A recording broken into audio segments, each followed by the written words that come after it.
कितनी देर दूर तक हम जाएंगे अमेरिका के एजेंडा को कामयाब करने के लिए। साजिश थी इमरान खान को हटाने की, इन द होल साजिश की गेम। और उसके बाद फिर ये 7 तारीख को साइफर आता है। मरियम नवाज को और शहबाज शरीफ को, मरियम नवाज को और शहबाज शरीफ को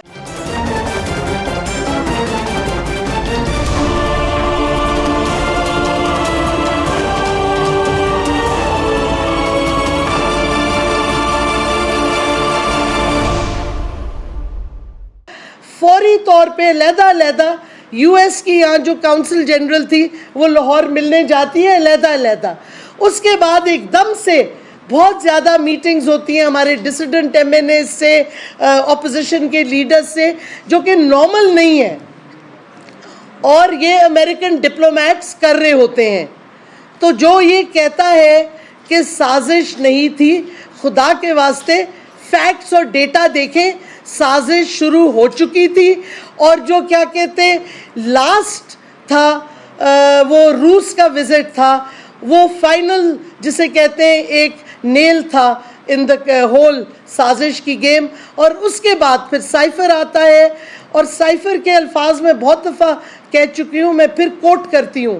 पहला सेंटेंस जो मैं कोट करती हूँ कि if prime minister Imran Khan remains in power, and I'm quoting, Prime Minister Imran Khan will be isolated from the US and from Europe and we will take the issue head on, end quote.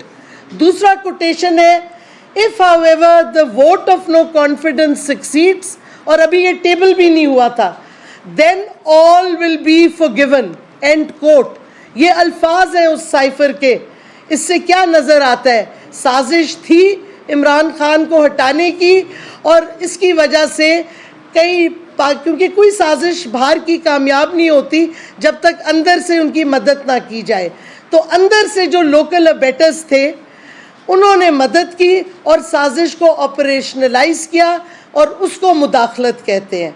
तो साजिश और मुदाखलत दोनों एक पूरे grand plan का हिस्सा होती हैं।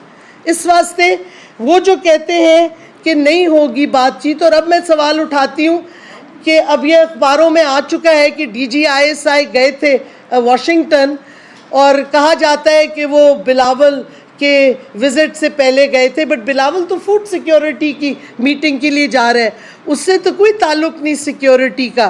तो क्या बेसिस की नेगोशिएशंस अब आगे बढ़ने लगी हैं? इसका सवाल भी कौम को चाहिए कि हम कितनी दूर तक अमेरिका के सामने घुटने टेकेंगे, कितनी देर दूर तक हम जाएंगे अमेरिका के एजेंडा को कामयाब करने के लिए ग़ुलामी का पाकिस्तान में। ये सारे फैक्ट्स हैं। मैं कोई ऐसी इमेजिनेटिव स्टोरी नहीं आपको दे रही, मैंने आपको डॉट्स की कनेक्शन बताई है, कब क्या हुआ, कैसे हुआ और किस तरह इमरान खान को हटाया गया एक साजिश के तहत, और वो भी जो अमेरिका की साजिश थी। और उसके बाद आप देखते चले जाएं किस तरह ये सारी चीज़ें होती जा रही हैं। और जो एक और चीज़ मैं कहना चाहूँगी, हैरानगी की बात है, हमारे आइन में है कि सेपरेशन ऑफ पावर्स और पार्लिमानी सुप्रीमेसी। तो मुझे तो नहीं समझ आती कि सुप्रीम कोर्ट कैसे दिन भी और वक्त भी देती है कि नेशनल असेंबली सेशन बुलाया जाए और वोट ऑफ नो कॉन्फिडेंस उसी वक्त उसी दिन किया जाए। ये आइन के खिलाफ वर्दी है कि नहीं? ये पार्लिमानी सुप्रीमेसी को ख़त्म करने की स्कीम है कि नहीं?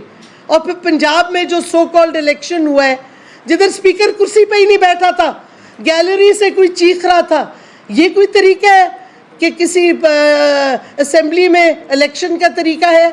ये कैसे हो सकता है? तो आप सारी चीज़ें अगर देखें तो वाज़ेह है ये एक पूरी ग़ुलामी की, रेजीम चेंज की साजिश है। और अनफॉर्चुनेटली साजिश वालों के लिए कौम खड़ी हो गई है और कौम इमरान खान के पीछे खड़ी है। और इंशाल्लाह 20 के बाद जब खान साहब डेट देंगे तो ये जितने साजिशी हैं पाकिस्तान के अंदर, उनको समझ आ जाएगी कि जब कौम खड़ी हो जाती है तो कोई नहीं रोक सकता, कोई हमें ग़ुलामी के रास्ते पे नहीं चला सकता। और मैं फिर सवाल करती हूँ न्यूट्रल से कि आपकी न्यूट्रलिटी पे तो सवाल उठ ही रहे हैं, लेकिन क्या ये सारा कुछ आपने सोचा था जब आपने साजिश को सपोर्ट दी? क्या आपने सोचा था मईशत की तबाही, कानून की खिलाफ वर्दी, पार्लियामान की सुप्रेमेसी ख़त्म, जमहूरियत की तबाही, ये सारी चीज़ें आपने सोची थी? क्योंकि जो शरीफ और ये जो चोरों का टोला है क्राइम मिनिस्टर का, इन्होंने तो अपना सोचा था कि अपनी सारी रिलीफ मिलेगी, इनके केसेस जो अभी इनको सेंटेंसिंग होने वाली थी ये ख़त्म हो जाएंगे। लेकिन न्यूट्रल्स ने क्या सोचा था? क्या वजह थी कि एक डेमोक्रेटिकली इलेक्टेड हुकूमत के ख़िलाफ़ आपने साजिश कामयाब होने दी? ये सवाल कौम भी पूछ रही है, ये सवाल हम भी पूछ रहे हैं और हमें इनके जवाब चाहिए। Thank you.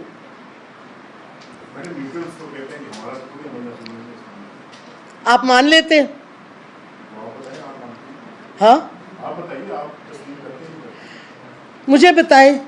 ये सोचने वाली बात है कि 7 तारीख को साइफर आता है, 8 तारीख को टेबल होता है नो कॉन्फिडेंस, और एकदम से जो हमारी एलाइड पार्टीज़ थी वो सडनली, और हमें पता है उनके ताने बाने किधर मिलते हैं, वो सिंध हाउस की तरफ जाती हैं और अपोजिशन की तरफ, उस वक्त की अपोजिशन की तरफ जाती हैं। हमारे डिसिडेंट्स, एक हमारा जो माइनॉरिटीज़ का डिसिडेंट था वो तो किसी रेस्ट हाउस में रह रहा था,